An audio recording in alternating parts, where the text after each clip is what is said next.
Hello and welcome to the debate. I'm your host Sana Maqbool with you once again at BTV World. In today's show, we will be talking about the very important joint session of the Parliament today.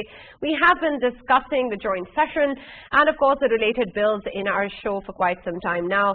The joint session happened today and the government was able to pass all of the bills, including the EVMs and the I-voting, which of course was saw a lot of controversy and especially the opposition stance as well. There was much drama also at the Parliament session as well from the opposition side. However, nonetheless, the bills have been passed, and now we move on to the next step as to how to implement them and to ensure the transparent system in the country progresses, and that the bills, the purpose for which they were passed, actually meet the right end. What sort of the future we see in terms of these bills and the opposition stance, and also the kind of victory today was for the government are some of the areas we will be looking at in today's discussion. We will also be taking a look at the latest situation in Indian-occupied Jammu and Kashmir. We've seen that atrocities have seen no end in Indian side, and we've also seen that, of course, the Modi regime has continued to militarize the zone. The people of the occupied valley have suffered immensely. We have seen that in a recent spate of violence, many people were labeled as terrorists. Many civilians were killed, and this time around 4 of them were killed as part of an operation in Srinagar. The families have been protesting in the illegally occupied Jammu and Kashmir, and they've been calling for the bodies of their loved ones to be given to them for burial, while the police has refused, citing law and order concerns and also COVID concerns. Of course, the atrocities in Kashmir have continued for a long time, but the kind of situation that we're seeing in terms of human suffering and the violation of religious rights is quite unprecedented. Every time it's a shocker. So we'll discuss that in further detail regarding what really needs to be done about it, and how to bring India as part of the consequence for its actions. We'll start off our discussion with the joint session of the Parliament, of course. We have been joined by Mr. Farooq Batafi and Raja Faisal, as always. Thank you very much for joining us. In our first session, we will be taking a look at the joint session of the Parliament and, of course, all of the bills that we have discussed earlier as well that have been adopted, and what sort of a historic day today was for the government. Faisal, we've discussed at length that today's session and the adoption of these bills really prove the government's strength, the government's stronghold, and of course its power that seemed to be pointed as shaky by the opposition, or the opposition stance coming forward, that perhaps the ruling government has something to worry about. Those concerns and rumors have been put to bay today, don't you think? Yes, Sarah, and I think it was a remarkable day for the government as well. Not only for the government, but Pakistanis throughout the world. I mean, Pakistanis throughout the world, they are jubilant. The overseas Pakistanis, of course, because it's a big day for them, and it's a historic day for them. And from now onwards, whatever they have to say about Pakistan, they can actually document it, and they can be part of the system, the electoral system, the way they have always wanted. And I think it would not only give strength to our our governments, but our electoral system as well. Our governments would be more recognized, more accepted, and democratic aspect of our government. It would be appreciated and accepted throughout the world, and especially the Western countries. We know that majority of the countries of the world, the overseas citizens of them, they are allowed to vote for them, and I think it was a big day for overseas Pakistanis and Pakistan's democracy as well. And more important thing is that once again, while everyone was talking about government being a very weak government and the government losing its confidence with its allies, I think whoever was talking about these things, they need to, rethink about their sources, because government have once again proven everyone wrong, and they have proven this, that they are intact with their allies, and allies are happy with them. And today was a very important day for the government. Right. Of course, the opposition had its own viewpoint, and we will try and deconstruct that to try and figure out exactly which parts are acceptable and which ones are not valid. Farooq, considering the fact that, of course, this was an important part of this entire debate, that whether or not these bills are going to be passed or not, and that part seems to be fulfilled, and the government has emerged victorious. But a larger part, of course, concerns whether or not the parliamentary process has been respected, whether or not that has gone forward the way it should have been. The opposition, of course, keeps pointing out to the fact that a consensus or a real or sincere effort towards establishing a consensus was not there. Considering this reservation of the opposition, can we fully say with confidence that today's victory has much to rejoice? Right. Thank you, Sana. And I must compliment you for actually taking a question out of my mind and stating it. I felt that you are actually saying exactly what I wanted to comment on. But while I do, and it is particularly about Parliament, which is a sense or the pivot of our democracy, let me point out that my answer has nuances. So don't judge that comment on the basis of only one part of it, right? No, absolutely. And there are three things. First of all, I have to actually share with you my annoyance at how the entire proceedings were covered by the entire country's media. And I'm saying this because, unfortunately, today, I kept on looking, scrambling to find the list of laws that are being presented, right? Initially, we knew EVMs are going to be debated. We knew or voted on. We knew that expatriates are going to be actually included in this as well. A couple of others, for example, the amendment to the rape law, and certain criminal laws were on the table. But I kept on struggling, Sana, and it was really frustrating that none of 50 channels was even mentioning the list. And then I went to the websites of our Parliament, that is National Assembly's website, and Senate. And I had to actually point out that they are not very accessible either. So I hope that in coming days, because a sense of democracy and journalism is that you cover everything in detail, especially granular detail. And there are at least 29 bills that were passed today. But if you actually look at the nitty-gritty, the list goes to 60 to 70. And that is not a small one, right? And they're all important. Now, let us talk about opposition and how it was reacting, and whether it was only government's success today, or whether it was a great moment of redemption for the Parliament of Pakistan, which has not been able to deliver over past 3 years on anything substantive. I think today was a great day that Parliament showed us that it can, if it wants to, pass a long list of bills which are very important, right? For example, Kulbhushan Yadav's case, ICJ is very important aspect. We made certain commitments and we had to do it, right?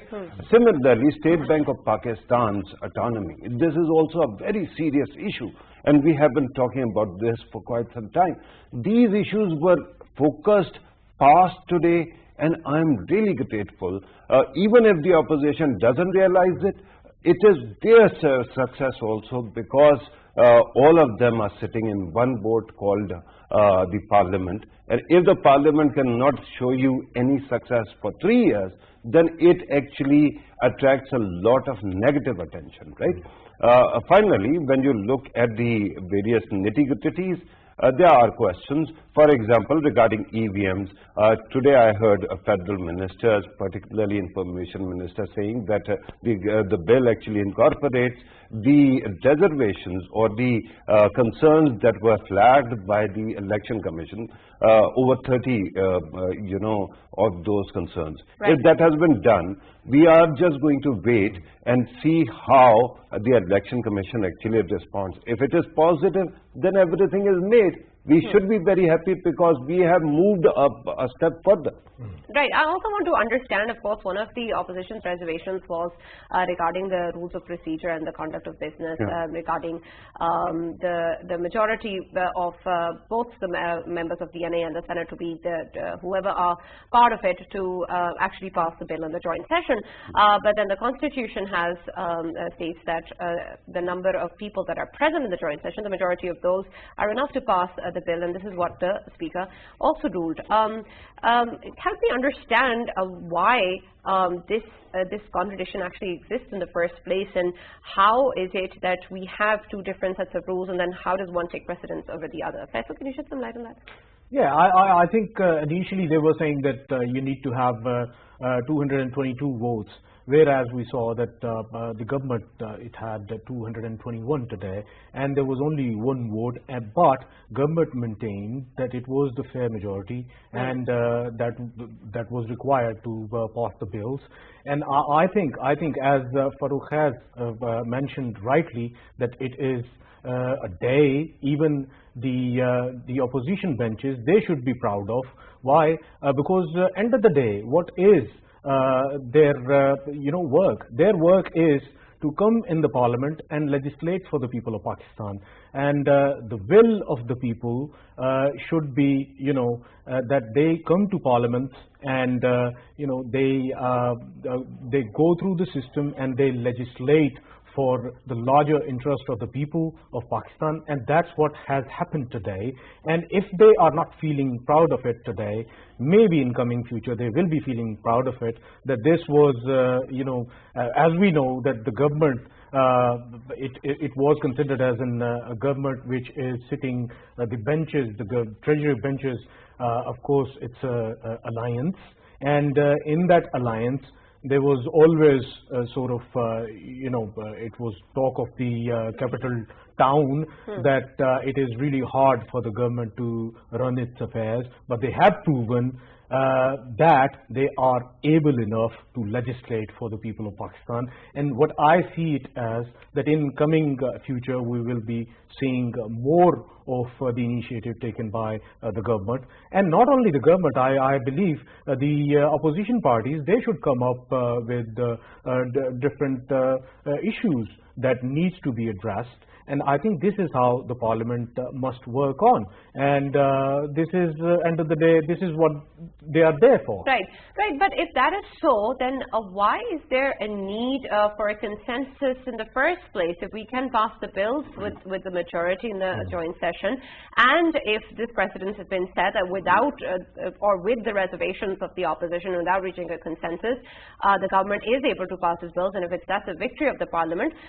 then why is it that there's this moral obligation to get a consensus in the first place? Right. This is a very good question, and let me compliment you once again for the question you put to Faisal, because there is a technical answer to that as well. And before me is the Parliament Joint Sitting Rules 1973, right? And in this, there is very clear, statement that the total number of MNAs and senators who are registered, who are there, will be counted, right? Remember, at this moment, one seat is absent. That is Ishaq Dar's seat.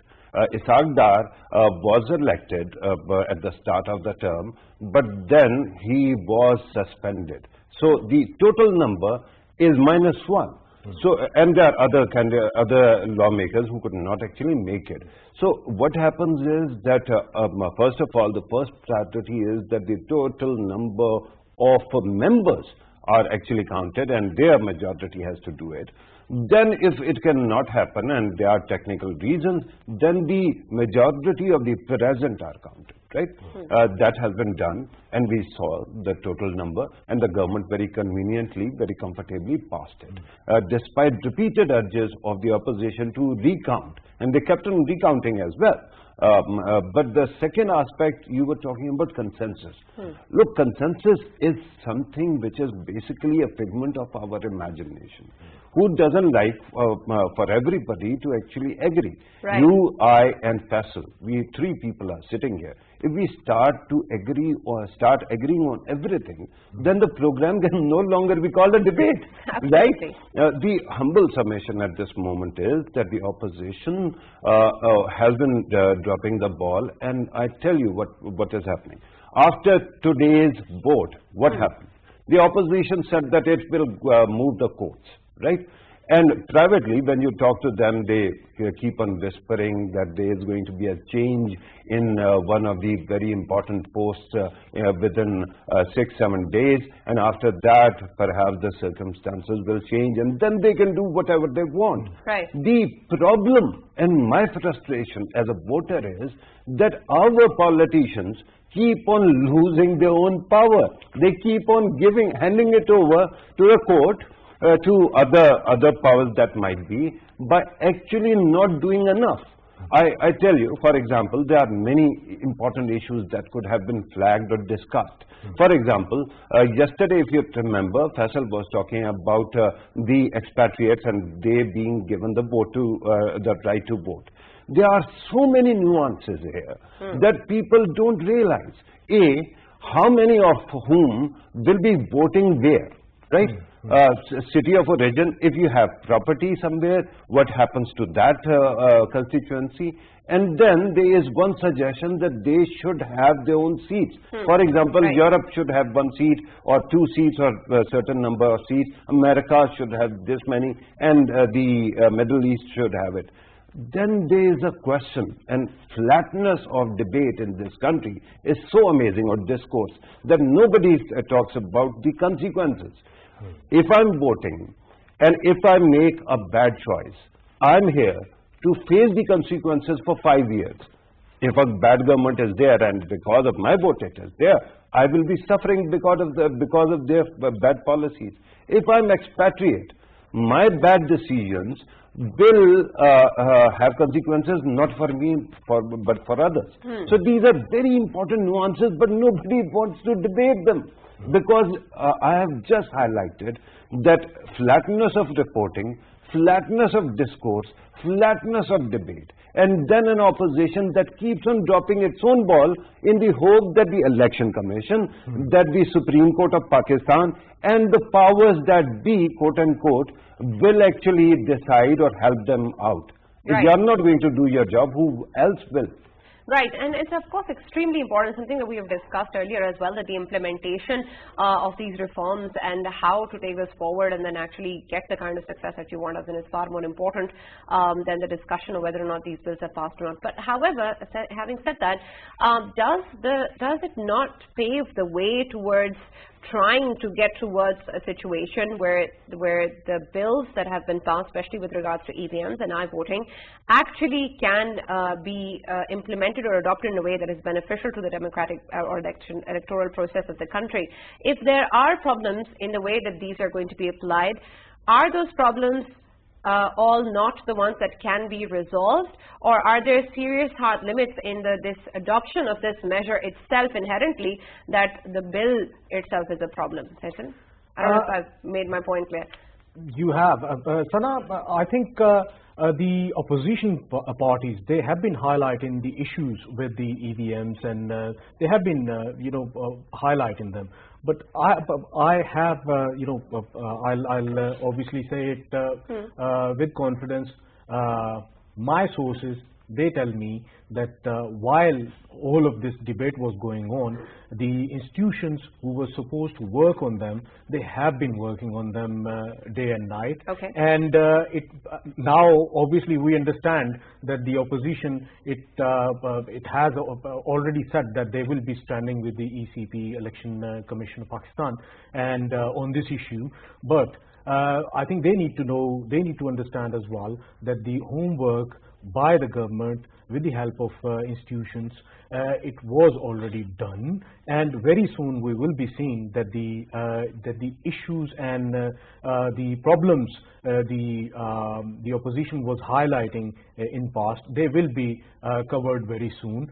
So I think government has a plan, and they will work along that plan, and very soon we'll be seeing that the issues will be resolved, and somehow, as Farooq has mentioned, that the opposition, they need to adjust themselves, and they need to empower Parliament rather than standing somewhere else. They need to stand with their own Parliament, because this is where they belong.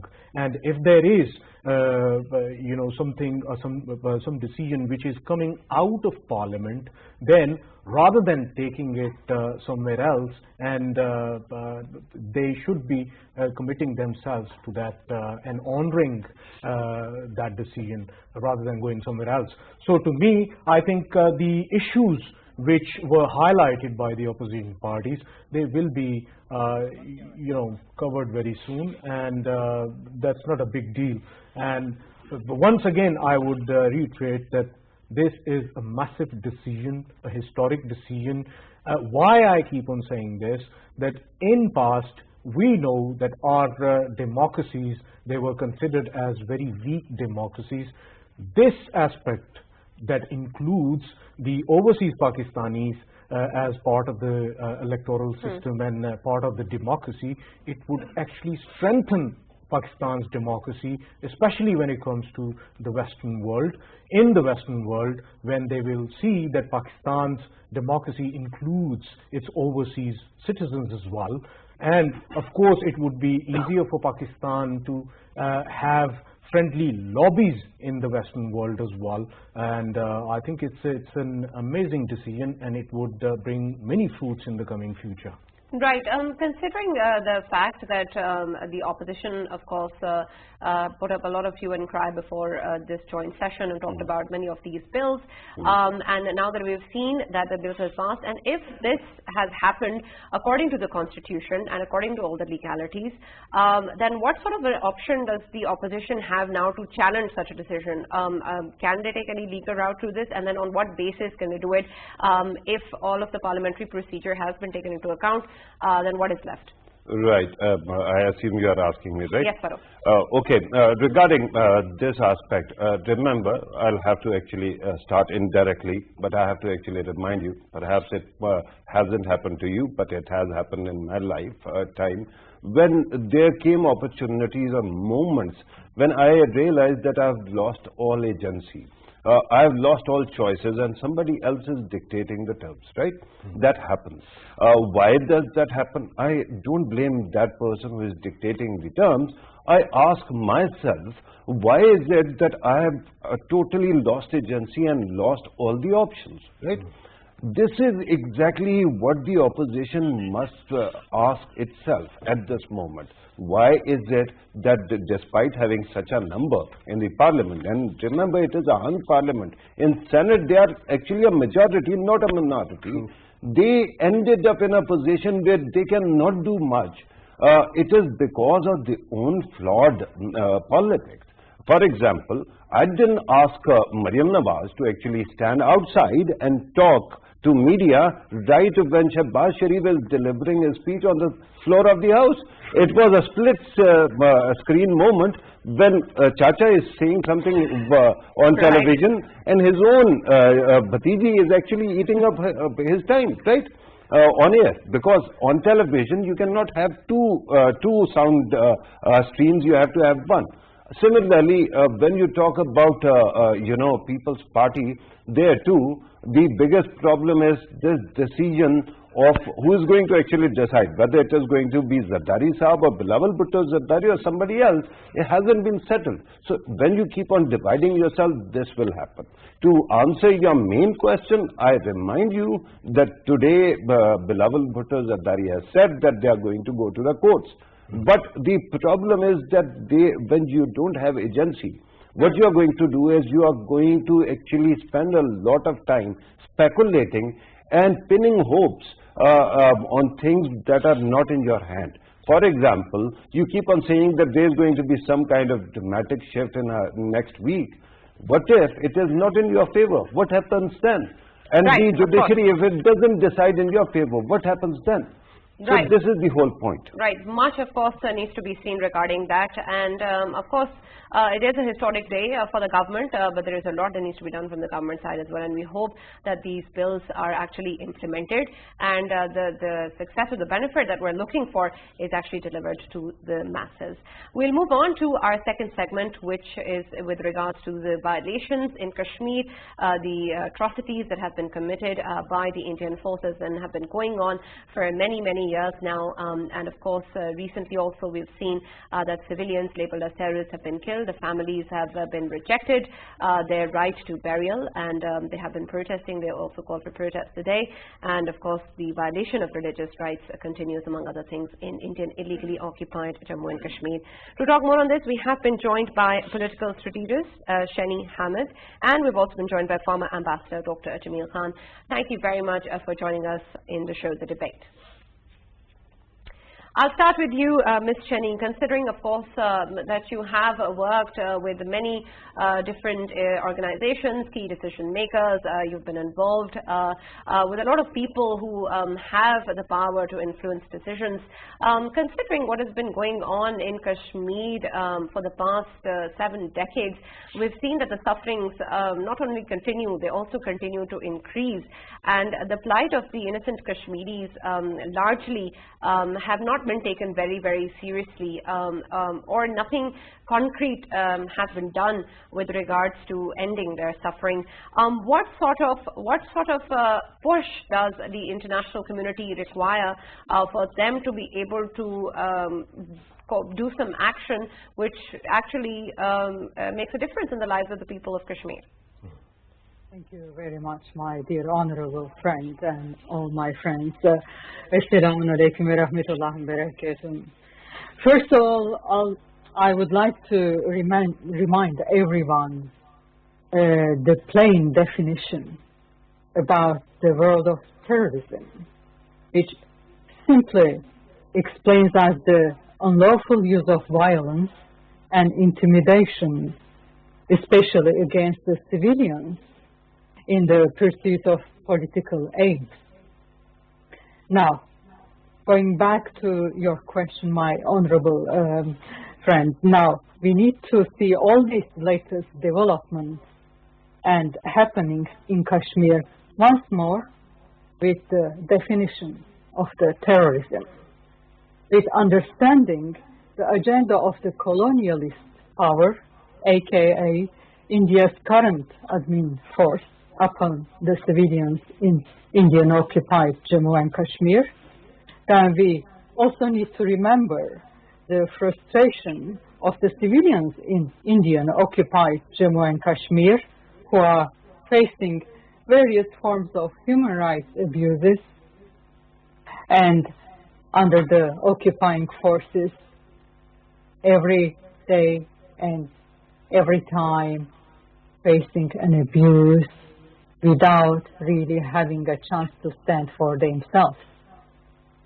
This does cause more disturbance, of course, and for the innocent right to defend themselves when it comes to an act. But alas, the occupying forces now have a bigger power and international jurisdiction over the matter. So then, when vulnerable victims in Indian-occupied Jammu and Kashmir, like the latest clashes happening, when this comes to light, without actually harming to anyone, when they speak for themselves, if this has become an act of terrorism, this is not an acceptable form. And if this is being declared as causing disturbance by the occupying power, this is also not an acceptable form. And if this triggers more clashes and disturbance in the area, and when they are being labeled as terrorists or people who are simply looking for their rights, causing disturbance, this is also not an acceptable form. So, the innocent matter about seeking for their natural human rights and for the locals, when it becomes suddenly an act of disturbance or terrorism, this is not an acceptable form. So, only thing is, what we can see is the little label caused by the Indian occupying forces under the act of terrorism, and for Kashmiri brothers and sisters, when they defend their human rights, they are causing disturbance. No, this is not an acceptable form. So, Right. in fact, when they bring their Indian occupying forces, Armed Forces Special Powers Act, in order to shut our brothers and sisters when they defend their human rights, this is not an acceptable form. So, in fact, India's Armed Forces Special Powers Act does generously grant special powers to the Indian Armed Forces to maintain public order in disturbed areas. But with what's happening so far does indeed bring various questions to the mind, like the paradox of I highlighted just about, and which not very different than whether we are really looking for peace or just looking for providing order in the area. And the problem is here. According to the Disturbed Areas Act of 1976, once one area declared disturbed, the area has to maintain status quo for a minimum of 3 months, and Indian occupied Jammu and Kashmir, this has passed more than 3 months, so almost more than 2 years. So the paradox is, as I highlighted above, when the citizens are looking for their human rights, natural human rights, and asking for the Geneva Conventions and Genocide Conventions for being fulfilled in Indian-occupied Jammu and Kashmir, this should not be counted as act of terrorism. Right. In fact, we need to think about one little simple fact. Who is causing this real disturbance in the main area, and why they are causing this real disturbance in that main area, and why they are keep bothering the naturally living, happy-going, innocent citizens, and for which agenda?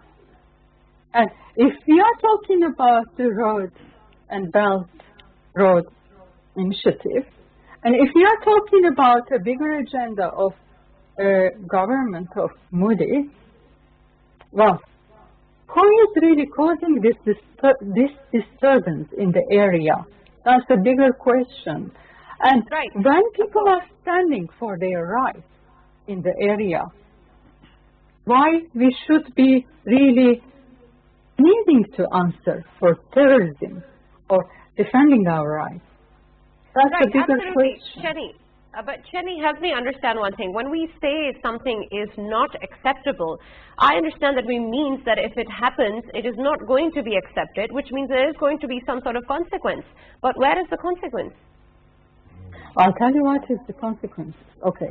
India today is member of United Nations Security Council, is a signatory of the Geneva Convention, is a signatory of the Genocide Convention, right? And is a signatory, United Nations itself is clearly stating about human rights and all the democratic rights itself. And all the member countries of the United Nations are talking about the human rights.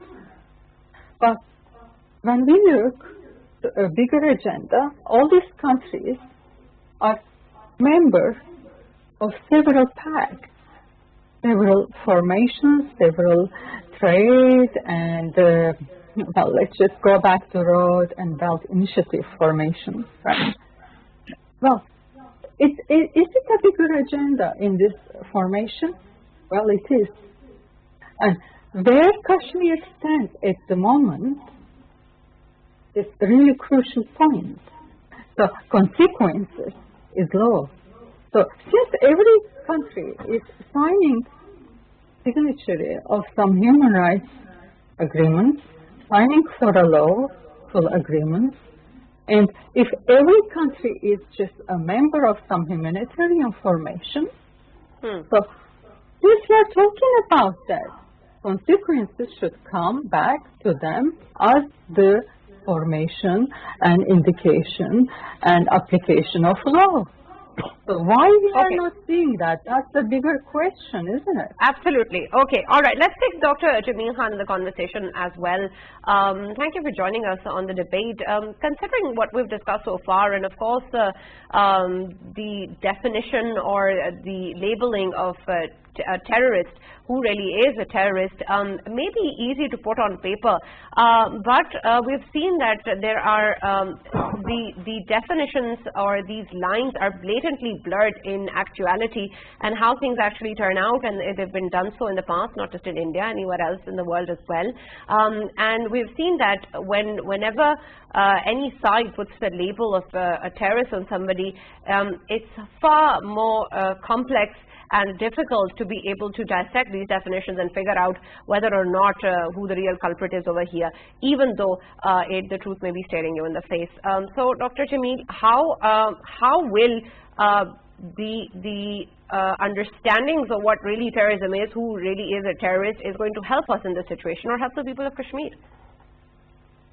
Oh, that's very clear. In fact, under the international law, it's very clear, in fact. And if we only pursue two reports of the Human Rights Commissioner, one of the reports, once Human Rights Commissioner presented, it was with the rolling tears on his cheeks. And all what is being discussed here, and all what Ms. Ahmed has said, most of these points have been covered in those two commission reports. And who doesn't know that the killing in last about 20 years, more than about 100,000? Who doesn't know the custodial killing, the extrajudicial killing is more than about 10,000? And who doesn't know that civilian arrests are more than 200,000, and who doesn't know? So women, widows during this time is more than about 35,000, and children orphaned about 150,000. These are the figures already reported. And women gang rape about more than 25,000. Everyone knows that, and it's the recent report of United Nations. After the two reports which I just mentioned, and I'm coming on your question direct, why the labeling of terrorism is going on by the Indian side. So basically, let me first describe to you that the international law is very clear. Why it's not being implemented? I would say that the Kashmiris and the Kashmir problem has become the victim of international politics. And once I say so, that I mean that India being prepared to become a counterweight against China. India has a couple of agreements with very powerful countries like the United States. So some of those invisible supports, which rather visible support now is being extended to India. Now, what could be the consequences? Consequences are given in the United Nations Charter, Chapter 6 and Chapter 7. If Chapter 6 has not been invoked as yet, probably I don't know whether the world would be able to put its pressure, or the prescribed procedure of the United Nations Security Council could be invoked to present it as an agenda point and have the Security Council resolutions implemented. And Ms. Hamid was just mentioning it's Geneva Convention number 49, Resolution 49, which clearly stipulate about the occupying forces that they would not change democracy, they would not do the atrocities, they would not do the illegal activities there, and they have turned it into a prison there. Now, Geneva Convention, it further goes on to say that the additional protocol of that is paragraph 20 or article 20C, and it says that any change in demography or any change in the occupying area by force would tantamount to the war crime. And there the statute of war crime, article 8, is applicable. Now the bigger question, all of us probably we ask ourselves, why it's not being implemented? And Exactly. as I said, the Kashmir issue has become the problem, the victim of the international politics, and they are about the terrorism. In fact, if we go through the General Assembly Resolution 2649, they are the freedom fighter. I've been working for United Nations also. I've been interacting with certain freedom fighters like Sana Maqbool of East Timor, and he himself would take the name of Kashmiris and say that, and would say that it's Kashmiris are the freedom fighter and not the terrorist. Even Nelson Mandela had raised voice about the Kashmiris. So why it's not happening? It's not happening because the bigger powers and those who can take the resolution to the Security Council, make it an agenda, get the Security Council resolution passed under Article 36 and Chapter 7 for the implementation. Everything can happen, but it's not being happened because there are a lot of vested interest in the area. But if they only go through the dossier which we have submitted last year in December, 9th of December, and the dossier which we just submitted last month, those dossiers contain volumes of evidence of what is going on in Kashmir and how they are doing this extrajudicial killing, how they are coordinating, how they are arresting people, and how they are killing them, and not even giving the bodies of those people to their heirs. And what to talk of them? Their leader, Mr. Gilani, Syed Gilani, even what had happened during that time, we all know about it. So, basically, UN, yeah. Right, but Dr. Jameel, considering the fact that, as you just said, and as we all, I'm sure, understand, that a lot of these resolutions and these laws are there on paper, but there are bigger forces into play that, of course, decide the path of different things and how things are going to move forward and what has been going on for so long. So if that is true, irrespective of whatever is written on paper, whatever actually happens is a result of something completely different, what sort of a value does the dossier that we have presented or any of the other documents that we present going to hold in light of the other forces that are actually deciding the future course of action? No, there could be some other considerations that they are not really considering the solid evidence. Okay, what to talk of Pakistan's dossier here, although it contains such heavy and such important and cogent evidence. At least they should consider the Human Rights Commissioner's two commission reports in which he has asked for the investigation. And that investigation under United Nations Charter Article 36, that's not being acceded to by India. And no one is really, the world community, we know that India is signatory of all these international laws, including Geneva Convention, which I just mentioned. India is signatory of war crime. India is signatory of most of the international instruments, but it's just violating, and it's violating because they know that in the Security Council, India has the supporters, and Chapter 7 of the United Nations Charter cannot be implemented on it. If that is implemented, I think that problem would be over within days. The international politics, as I said, it has made Kashmiris a victim of it. And we know that we are sitting on volcano, and our Prime Minister has mentioned it, that the two nuclear states, we are just having this issue which is a flashpoint. And the international law continues to be violated. Human misery continues to take place. And right, absolutely. Point taken, Dr. Jameel. We're almost out of time. I'll just take quick comments from Shani. Shani, just a quick comment, since we're almost out of time, we'll have to end the discussion soon. Yes, thank Anything you would very like much. to add? Thank you very much indeed. And in my opinion, international trade agreements and international members of the Road and Belt Initiative is standing against that all democratic forces and against the rights of the local citizens in Indian-occupied Jammu and Kashmir, because in Indian-occupied Jammu and Kashmir, the area is a very crucial place, and all is a very good place for the people to have a great benefit out of this international trade. And what we need to do is we need to remind to United Nations Security Council that India is a signatory of the Geneva Convention, India is signatory of the Genocide Convention, and we need to remind everyone that disturbance act is actually caused by the Indian government itself against the local citizens in Indian occupied Jammu and Kashmir, and we cannot just go and disturb local people and occupy their rights and disturb their human rights and just go and say everyone in the world that we are standing against terrorism. That is not fair. So right, thank you very much. We need to stand against that abuse. Thank you very much indeed. Yes, absolutely. Thank you, Shani Hamid, for joining us, and thank you, Dr. Jamil Khan, for being with us on the show, The Debate. Farooq and Faisal, you heard the discussion. Your analysis on what we've discussed.